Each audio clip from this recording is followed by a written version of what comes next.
We've got some breaking news out of the NFL where 49ers star defensive end Nick Bosa will miss the rest of the season with a torn ACL. That's according to multiple reports. Bosa was injured during San Francisco's win over the Cardinals Sunday at Levi Stadium. It's the second torn ACL of his career, and more bad news and an injury for a 49ers team dealing with a ton of banged up stars, including quarterback Brock Purdy, tight end George Kittle, and receiver Jauan Jennings. Joined now by our analyst, Rand Carthon, a team that you know well. Rand, what's your thought here at the news that we're learning today about Nick Bosa? This is a tough loss, Tommy, and it's tough, obviously, because of Nick Bosa, who he is, one of the premier pass rushers in the National Football League. But you're talking about a defensive line that's really young already and needed Bosa from not only his presence on the field, but what he can help those guys, where he can help those guys in the classroom and teach those guys. And so this is going to be a huge loss, like you talked about, yet another star missing in San Francisco. But the positive side is now these young guys are going to be forced to step up and forced to grow and get reps that they naturally probably wouldn't have gotten. And if you can remember, if you go back, they traded for Bryce Huff, right? And so you have another pass rusher in there who's been productive, who has a veteran presence that you can hope would help bring these guys along. But there is no replacing Nick Bosa. But this is why you drafted Mykel Williams in the first round, and now he has to stay healthy because he's dealt with some injuries during training camp, and now he's going to have to stay healthy because the way this team is built, it's built with the defensive line in mind, and the defensive line has always been the linchpin for this defense, and so losing Bosa is going to be really, really huge for them. Niners won a tough, hard-fought game against the Cardinals down in Santa Clara yesterday. They are 3-0, and they continue to be the betting favorite to win the division in large part to the schedule here. But I do want to ask you, from a team-building perspective and from a front office executive perspective, how do you manage a team with so many injuries here?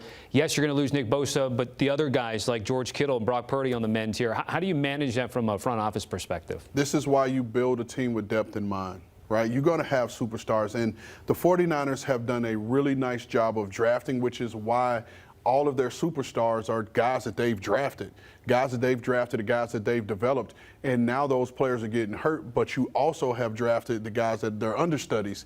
And so now you're going to have to lean on those guys because there aren't any Nick Bosas on the street. You're not going to find those type of rushers. But you have guys in your building who you believe in, who you think can come in and pick up the slack somewhat. And so from a front office standpoint, again, now it's just time for these young guys to have to step up. This is why they're on your team. This is why they made your roster. And no opponent is going to feel sorry for the San Francisco 49ers and them not having Nick Bosa.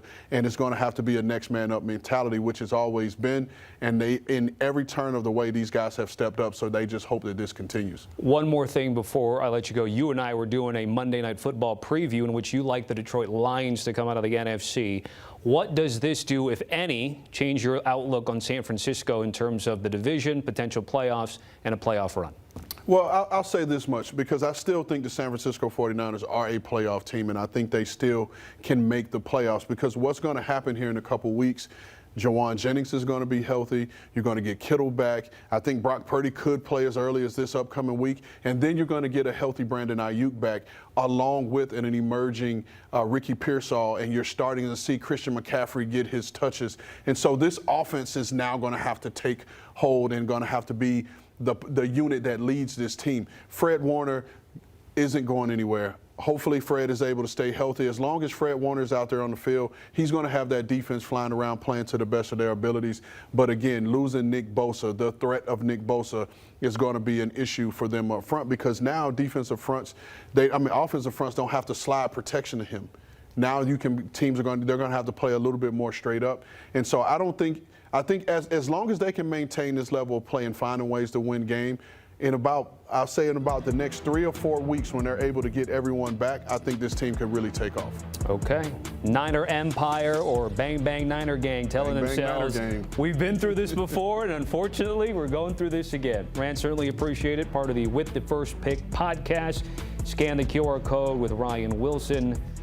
Team building, which we talked about in this segment, a lot of the conversation on their podcast.